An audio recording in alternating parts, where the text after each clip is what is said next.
Hello everyone, my name is Gus. Hi, I'm Woody. Today we have another recommendation to our channel. By the way, before we get started, I just want, because people keep hammering us.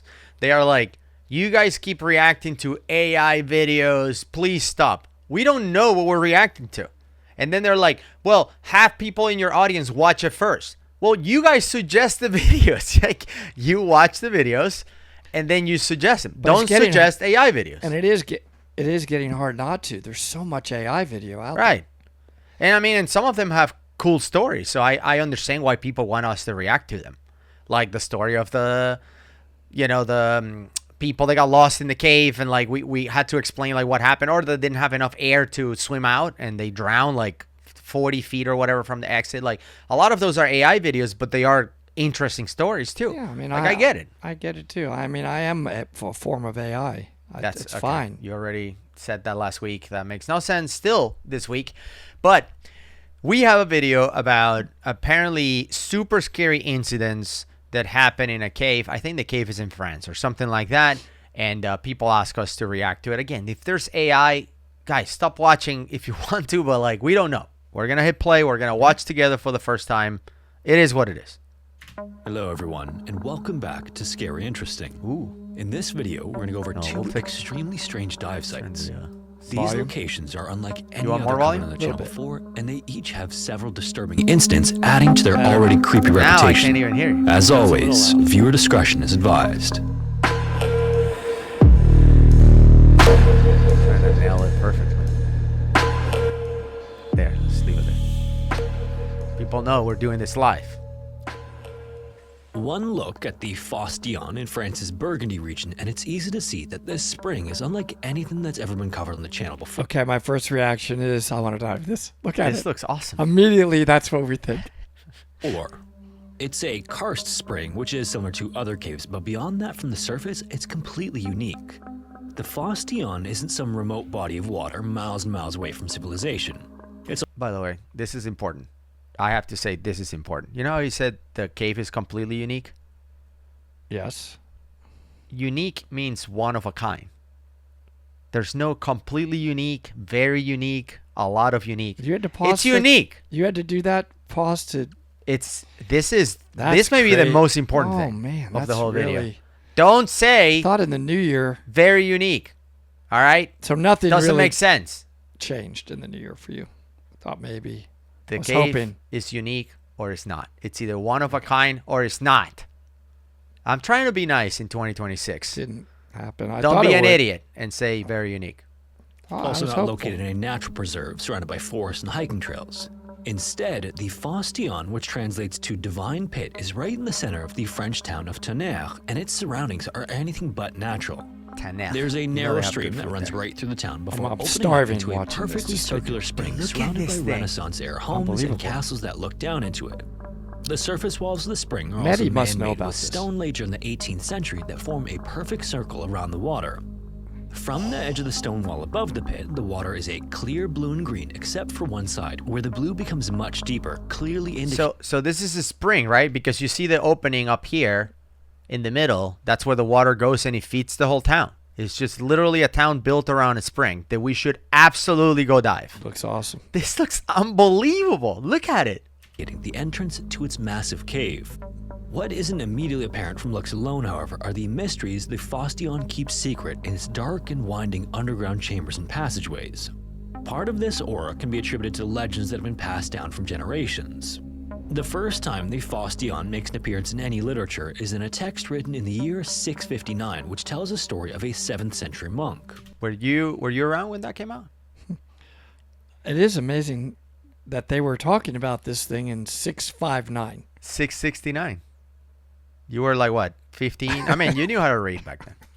The monk apparently heard of the Fostion and what the locals said lurked beneath the waters.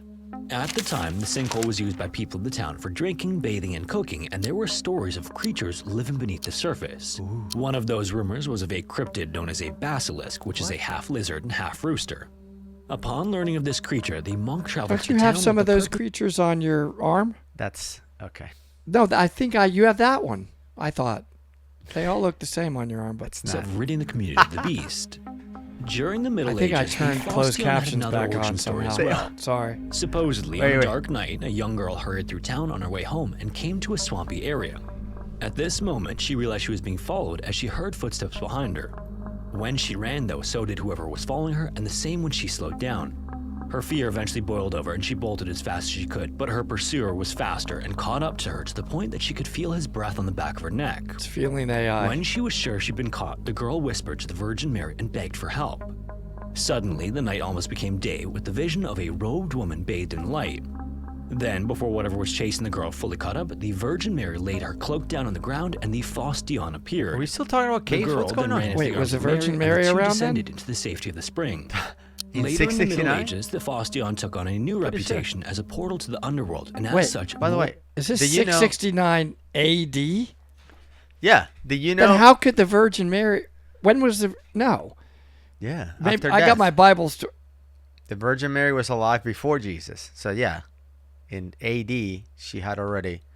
But fun fact, I know, but so she was alive no, she for wasn't alive. 669 years. No, she wasn't alive.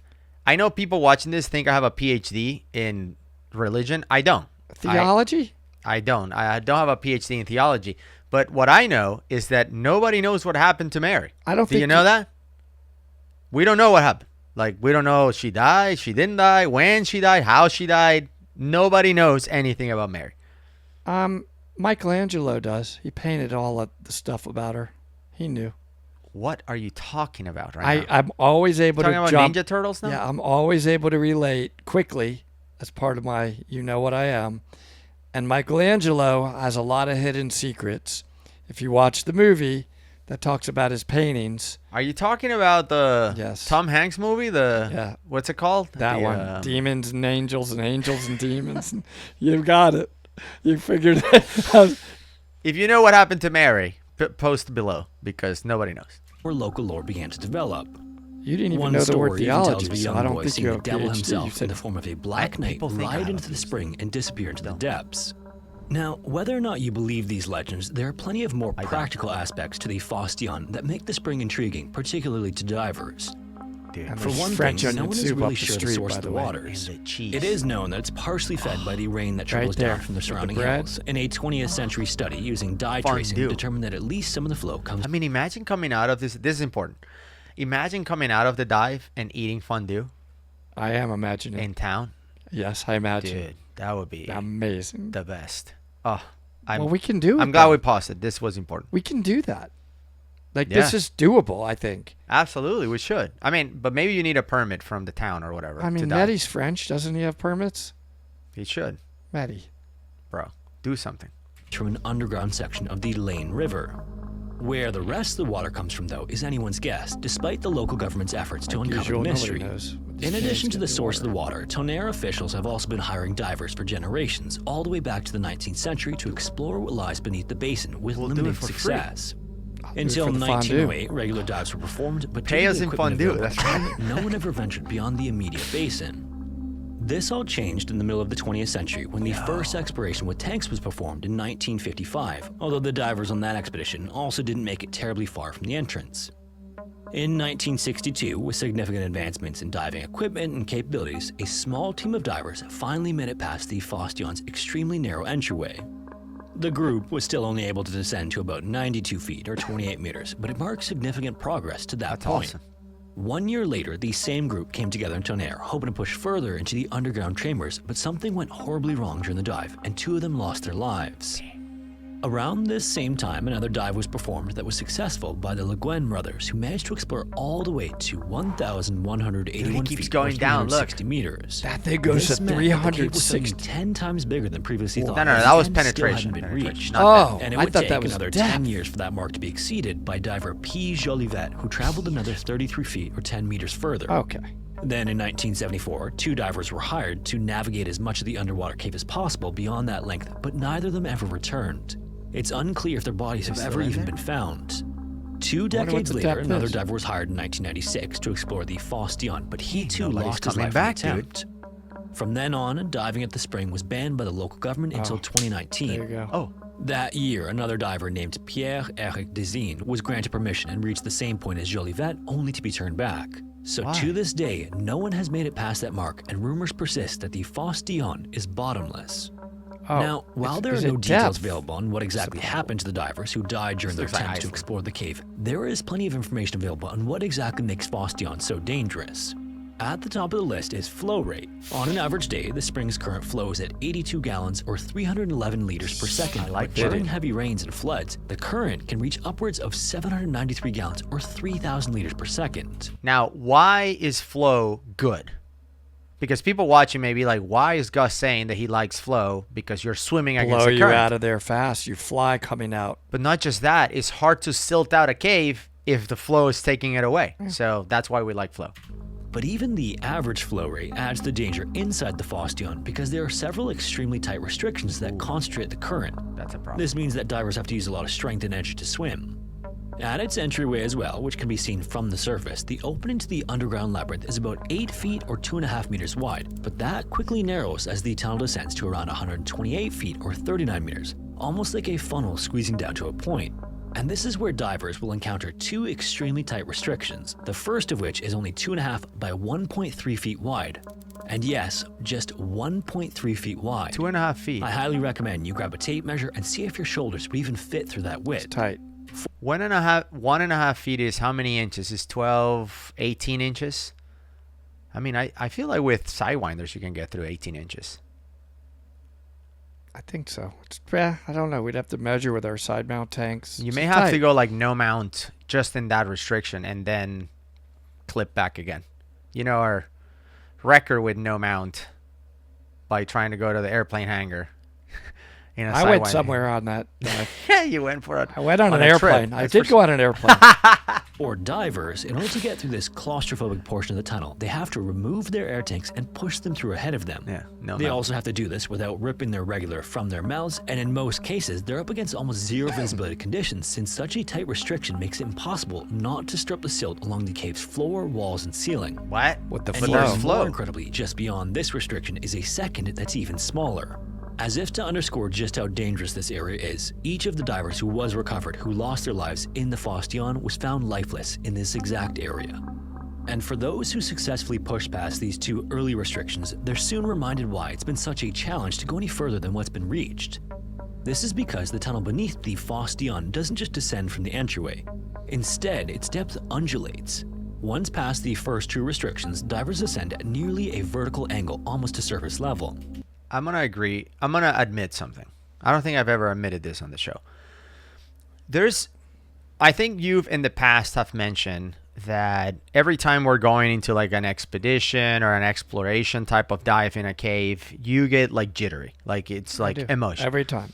I If it's cave diving, the Yeah. whole process of gearing up and all of that. But what's weird is the second we're underwater, it goes away. I'm totally chilled and Yeah. relaxed. I used to feel that when I played rugby before the game. Sometimes Okay. I would feel that, and then you start playing the game and you forget about it. But in cave diving, I never feel like that before the dive. I only feel like that during the dive, and it's just in one specific Wow. situation so far, Okay. which is when we make it through a tough restriction. Every time I'm on the other side, my brain goes, if I have to bail out, I have to go through that on the way out, and that's gonna suck. Got it. Like every time. And I get this, it's not a panic or anything, but it's like this feeling of like, damn, I hope I don't have to bail out on this one. Like every time we've been to like Woody's room at Peacock Springs, you go through that restriction and I don't feel anything going through restriction. I don't feel any nerves or anything. I'm going through it, just towering through, like squeezing through it, like, ah. But once I pop in Woody's room, which is huge, I'm like, man, that's going to suck if I have to bail out. So I'm going to have to do that in open circuit. And, you know, it's not a happy thing. It's not a good thing. Luckily, we haven't had to bail out the times that we've been there. But that is the only instance when I'm inside a cave where I feel like nerves in a way. After I make it through a tough restriction and I'm on the other side, to think that, man, I'm going to have to do that backwards. If I have to bail out, that's going to suck. Because of this, they have to perform decompression stops during that ascent before continuing on to avoid decompression sickness. That's wild, isn't Once it? they reach the top of this ascent, within divers the have dive to descend itself. all the way to 98 feet or 30 meters again before ascending back to near surface level. This again Interesting. requires decompression. Oh, look, there's stops, an but air at this gap point, in there, they're look. 591 feet, There's or an air pocket 180 here. meters from the entrance. Maybe. It's only after this point that the cave continues in a descending fashion to the furthest point reached. And if you're wondering why this is such a big deal, it comes down to two things: time and gas. Like this Because guy of the on a number of single decompression back stops mount that are tank. required to navigate well into the cave, divers who plan to go further than anyone before would have to bring an unreasonable number of air tanks with different gas mixtures. You can do dual And rebreathers. considering divers have to remove their air tanks and push them through the entryway restrictions just to get into the main portion of the cave, it's just not a this is pretty feasible advanced pursuit. cave. Yeah. As a result, the Fostion remains today with closely guarded secrets that will likely never be brought to light. Maybe. No, dude. I wanna Located go. in the foothills of the Alps, Lake Constance in Germany lies right near the country's border with Austria and Switzerland. Okay, that's and at freezing. 39 I'm already miles, cold. or 63 kilometers long. You said it's one Al, of Europe's it's freezing. largest sources of fresh water. In fact, behind Lake Geneva, it's the second largest by water volume and third largest in terms of I've been area. to Lake Geneva. It's It was freezing. formed by the Rhine Yeah. Glacier during the last glacial period 10,000 years ago and is split into two sections, an upper lake and then a lower Beautiful, lake, though. and then connecting the freezing. Before I forget, because we're here at this point, depending on when you're watching this, if you're watching this January 9th or any time before like the third week of January, I'm going to be in Europe in one of these lakes. I don't know if it's Lake Constance, but it's a lake in Austria somewhere. Cold. And I'm going to be, I can't believe I'm doing this, and I hope people don't get alarmed. I'm going to be diving in a submarine by myself. It's a one-person submarine, Yes. which, Jealous, by the way. again, I was invited, so it's my own fault. But correct. Again, I'm going to be the first person ever in the submarine. It's never been underwater or tested, What so could I'm going to go be wrong? tested. What can possibly go remember wrong? the other submarine? I don't. that we said- I'm trying to think Let's if say- I've ever seen a submarine in person, like seen with my eyes, like, oh, look, a submarine over there. I Let's don't think say I've ever by- seen one. Let's say by chance, could be a good chance, 99%. it implodes, or doesn't implode. Yeah. It just floods, since no one's ever been in it. You guys obviously have thought about all that. It's got scuba gear inside of it, and then you can get out of it, right? If it's like fills up with water. Is there a plan associated with this? You know, like a car that fills up with water. I mean, I'm hoping at least we have a spare air or something. So you haven't thought of anything. Yeah, I don't know anything. All I know is Could be a good video. Akim found a submarine in a barn that I think like chickens were living inside of it or something. And he's too big to fit in it, so he asked me to get in it for the first time ever. And hope it all just works out. Hope it all still Does works. he have submarine knowledge? Is he known to be like an expert? Maybe for the Germans or something? I don't know. I mean, he's German. Do they all get born with submarine knowledge? I don't know if it came with manuals or something. I don't know. So he But sounds like a good experiment. I just By the way, love- if I was there, I'm criticizing you, but do you think I would want to do it? well, Of course. again, if you're watching this video before this happens, you know, you'll definitely watch a video after, whether I'm in it, giving you a debrief or not. Well, remains to be seen. But yeah, I'm going to I'll debrief it. 17th, January 17th. I'll be at Boot Show in Dusseldorf, Germany. You went this year or last year, Great 2025. Show. Great show. Love Really, Boot Show. Really good show. It's like my favorite dive show.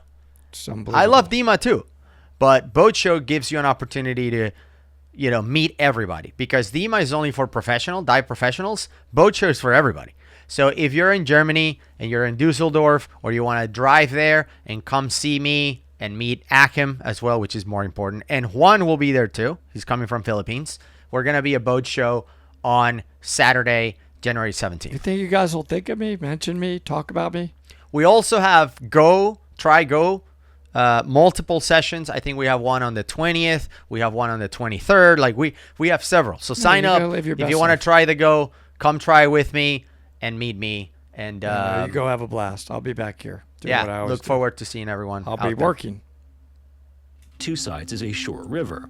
The earliest reference to the lake has been traced back to the Romans of 43 AD, and archaeological finds in the area suggest the presence of Mesolithic period hunter and gatherers between 8,000 and 5,500 BC.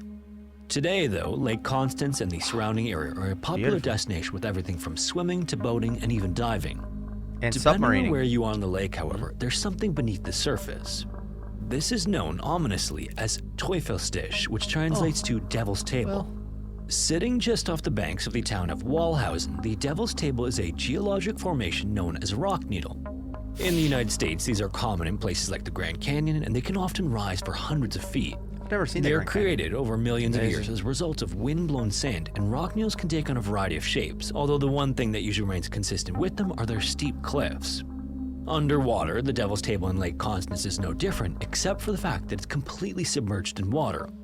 This makes it a prime location for divers, but not just anyone can hop in the water to take a peek at this massive formation. Right. Only Today, diving at Devil's Table is strictly experts like me. regulated, as the site is infamously known in diving circles for being challenging.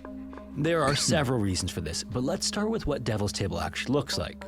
About 6 feet or 2 meters below the surface in this area of the lake is a wide plateau, which you might confuse for the bottom of the lake, if not for the sheer cliffs at the edge of this plateau that drop dramatically to as much as 295 feet or 90 meters. what can possibly? And wall diving, unlike cave diving, also doesn't occur with an overhead environment, so no matter how deep a diver goes, the surface is always just above them.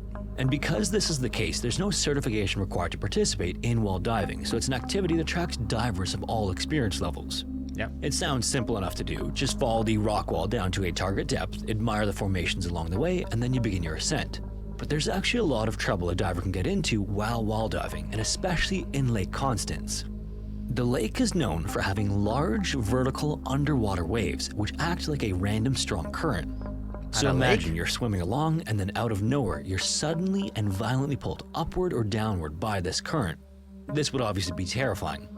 And in addition to that, probably which is already doesn't affect terrifying enough, submarines. divers who frequent the lake say there are 3 things you have to be comfortable with in order to successfully dive the lake, which are depth, darkness, I'm sure and the cold. 9-volt batteries And could because there is overcome plenty that. of all 3 at Devil's Table, it can be easy to get Hopefully disoriented use new once you're batteries, deeper I don't than know. the sunlight Rechargeable, the that's surface no can problem. reach.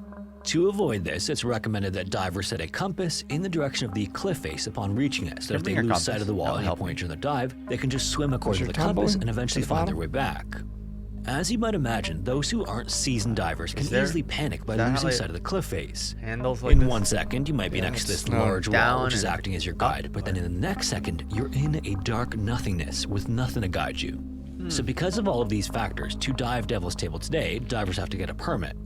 And in order to be issued one, divers have to prove that they performed at least 40 dives within the previous 12 months, and at least 10 of That's those fine. dives That's- must have that's a taken good place rule. at Lake Constance to a depth of at least 66 feet or 20 meters. Okay. This restriction has been in place since 1979, and for good reason. Devil's Table was the site of several dives with tragic endings, beginning in It's beautiful there. 1977. On May 7th that year, divers Wolfgang and Eberhard, both 27 years old, left their hometown early in the morning, heading for Walhausen. The two were experienced divers, and both were members of a diving club, so diving Devil's Table was to be a leisurely activity for both of them. The 2 men each had double compressed tanks that held around 4,000 liters of air, which was good enough for about 40 minutes of diving. Once they arrived at the lake, they had a friend waiting on shore and told him that they'd be back at the surface in around half an hour. With that, the 2 descended and began exploring Devil's Table. However, about 90 minutes later, so 1 full hour after they were expected back, the friend on shore realized something wasn't quite right. He then suited up and entered the water to look for the 2 divers, but found nothing. The lake look for water bubbles? police were then notified about the incident several hours later, and soon after, the local media they became did. aware and arrived at the scene to find water police managing a recovery operation. Tragically, when speaking with the operations leader, reporters were told that it was already far too late to save the 2 men. Just after 6 p.m., the first 2 rescue divers entered the water and searched to a depth of around 230 feet or 70 meters, which is considerable and requires a handful of decompression stops on the ascent to perform safely. For sure. After 45 minutes, a second team entered the water as the first team was ascending. The second team also searched for about 45 minutes before beginning their ascent. Are they A doing third this in team then open entered the circuit? water, which was made up of several divers from this first attempt. If this third try didn't turn up the bodies of the 2 lost divers, the plan was to start using underwater cameras to search for them, as the depths made for physically exhausting dives for rescuers. The third group consisted of 6 men, none of which were able to locate Wolfgang or Eberhard, so around 8:30 p.m. they began ascending. At the surface, it was around this time when the support team noticed that the rising bubbles from below had dissipated, and this raised the alarm that the third team might be in some sort of trouble. Oh boy. All the support divers then leapt into the water and started to descend, hoping to find the other members of the rescue team. When they did, though, they found 4 of them were working frantically to get 2 others who had lost consciousness to the surface before it was too late. Unfortunately, it was an effort that would be in vain, as the 2 rescue divers were dead long before they reached the surface. During an autopsy on the 2 rescue divers, it was determined that they were actually suffering from decompression sickness. It seemed that they hadn't fully recovered from their first dive when they joined the 3rd team that day, and the bodies of Wolfgang and Eberhard have never been recovered. Immediately after the tragedy in 1977, diving at Devil's Table was banned completely, and it remained that way until the ban was lifted in 1978 at the urging of the German Sport Diving Association. Wait, what? That wasn't It a would very be long thought ban. that tragedy would occur again at the now notorious diving site. It was banned Around for 3 24 p.m. on hours. July 8th, 1979, 35-year-old Ernst Yeah. and 28-year-old Fritz entered the water near Devil's was Table banned. as their wives watched January from below the 10th. surface. And he Ernst was wasn't an experienced diver who had available more than until 10 years of the next diving under his January belt. 11th. And while Fritz had considerably less experience, he had been diving near Devil's Table before without issue. Both of the men entered the water with about 45 minutes worth of air, but by 4 p.m., neither of them had surfaced. Their wives then contacted the going Lake on? Constance Water Police, who began a search of the shoreline, which turned up nothing. Maybe those Then waves later that took 'em evening, an down. underwater Oh, yeah, search the got underway. vertical wave. However, well after darkness had fallen over the Alps, the dive was called off, and the plan was to resume the next day. But before that could happen, the district administrator reinstituted the diving ban at Devil's Table that Till night, next day. likely with the 1977 tragedy in the back of his mind. So unfortunately, no search was conducted the next day, and a specialized team of underwater experts had to be brought in to resume the effort with underwater cameras. More than a week later, the bodies of Ernst and Fritz were located more than 150 feet away from the Devil's Table rock wall at a depth of around 295 feet. When they were brought to the surface, it was discovered that their air tanks were completely empty, meaning the pair had drowned during the dive. How this could have happened became apparent on further inspection of what the men were wearing that day. Despite Ernst being a much more experienced diver who would have known better, both men were wearing belts filled with upwards of 18 pounds or 8 kilograms of lead to aid in their descent. Yeah, but if they were Diving experts believe this was suit. way more weight than necessary, and the problem was compounded by how they were wearing the belts. Normally, weight belts are worn outside the straps of any other gear a diver might wear, That and is they're normally true. fastened 18 around the pounds is waist with not- quick-release buckles. not crazy. Like, By to the doing point this, where if you a diver couldn't get suddenly up, finds that's themselves not dropping too quickly or too far, they can undo the buckle and Unless allow they the were like weight wearing belt a to bathing fall suit. right off. But like if they're on a However, dry Ernst suit, and Fritz especially a wore their weight neoprene belts one, underneath the assume rest they of were their in a dry equipment, suit. and neither were fastened with quick-release buckles. This could mean the men suffered a horrifying ending. The dive suits that divers wear are positively buoyant. This makes it easy to float. Right. However, the equipment they wear adds some weight already. Then as they descend with the pressure at depth, this reduces the buoyancy of the dive suit. This means that if they went too deep without realizing it, they could have made themselves negatively buoyant, causing them to begin to sink if they weren't actively swimming upward. Without the ability to release their weight, this could have easily led to a rapid, uncontrolled descent to the bottom. And if they were conscious for this, they would have known the entire time where they were going without any way to prevent it from happening. With the diving ban at Devil's Table, the area went more than a decade without any incident, but as time went on, restrictions began to relax again, and the current permit system was instituted. On May 10th, 1991, 8 divers secured the necessary permits, having satisfied all the criteria and made their way to Walhausen. They The descent occurred without any issue, but after the divers surfaced, they realized one of them was missing. A search for the diver got underway immediately, but it only took 15 minutes for him to be found floating lifeless on the surface of the lake. This place is According just to his killing dive everybody. computer, he had gone much deeper than he planned for and likely lost consciousness on the ascent. well, I mean the minimum A little more requirements than are 2 years 40 later, dives a in a similar year. incident occurred when 2 divers, We did one of which 20 was a diving dives during the instructor for meetup. previous 2 years, Like in entered the 1 waters week, we around knocked Devil's out Table. half the requirement. According to the police, the something less else is experienced going diver on. suffered It's some the sort of depth, I issue guess. and lost The consciousness. down currents, maybe. The dive instructor then apparently rushed over to assist, but neither of the divers ever surfaced. Their bodies were eventually located and recovered. In addition to the number of fatalities at the lake, Devil's Table has also been the site of some very close calls. On April 1st, 1997, several permitted divers at Devil's Table were enjoying a routine dive when something extremely strange happened. One of the divers, who was only identified as Matzi, felt a strong, brief pull downward. When the divers looked below them, they saw a dark shadow that appeared to be 13 feet or 4 meters long. As it continued to ascend, it became clear that it was a massive and curious catfish. Suddenly, the fish grabbed a hold of Matzi's foot and started dragging telling him me toward there's the a killer bottom. catfish? Matzi then grabbed a What hold of is the hand this? of one of the other divers and pulled as hard as he could to This try to has to free be his a leg movie. from the This is- catfish's mouth, but to no avail. So thinking fast, he pulled out a knife from his dive belt and stabbed the catfish in the head.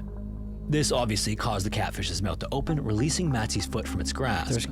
The catfish then sank back into the depths as Matzi and he and his dive mates initiated an emergency ascent, and all would survive the instant. Now, obviously, this instant doesn't really have much to do with Devil's Table itself, Killer but it is catfish. still ironic Never that it heard of happened him. nearby. Man-eating catfish. Thankfully, though, other than that, since the permit restrictions went into effect, only 2 divers have lost their lives at Devil's that's great. Table. But despite this, due to its long history, the reputation persists to this day. The If snow you made it skiing this in the far, background. thanks so looks much for nice. watching. In case you weren't already aware, if you want to That's what? I never knew there were killer catfish. That's the main thing I learned here. It's crazy. Now, going back to the cave in France, I really want to go to that cave in France. That looks awesome. We should try to secure the permits. By the way, you know what that cave reminded me of? I don't know if you remember that cave in, I think it was in Missouri, that Mike dove and they ran into a restriction and they had to clear the debris. And it took them a long time to clear the debris. Crazy. I remember asking you, like, if you reach a restriction that is too tight, how much time do you dedicate to trying to open it up so you can keep going? And I think we said, and I even asked you, like, exaggerate. Like, how much would you be like, okay, the most I would do? And I think you said like 2 weeks or something. Like, I mean, or 2 days. I don't remember. No way 2 weeks. No. I mean, I was actually thinking 20 minutes. I'm not sitting there 20 for minutes? 2 days. Yeah. No, at that point, at our level, we got to dig this thing out. Yeah. But anyway, I'm not doing that. What anymore. Woody wasn't prepared to is to hear how long actually Mike and team worked on that thing to get through it. So I'm going to leave it right here. Go check it out. It was a crazy story of one of our favorite people, Mike Young himself. We'll see you on the next one, and get that fondue ready because we're coming. Oh, that is sounding worthwhile. Maddie, don't worry about the killer catfish. Call us.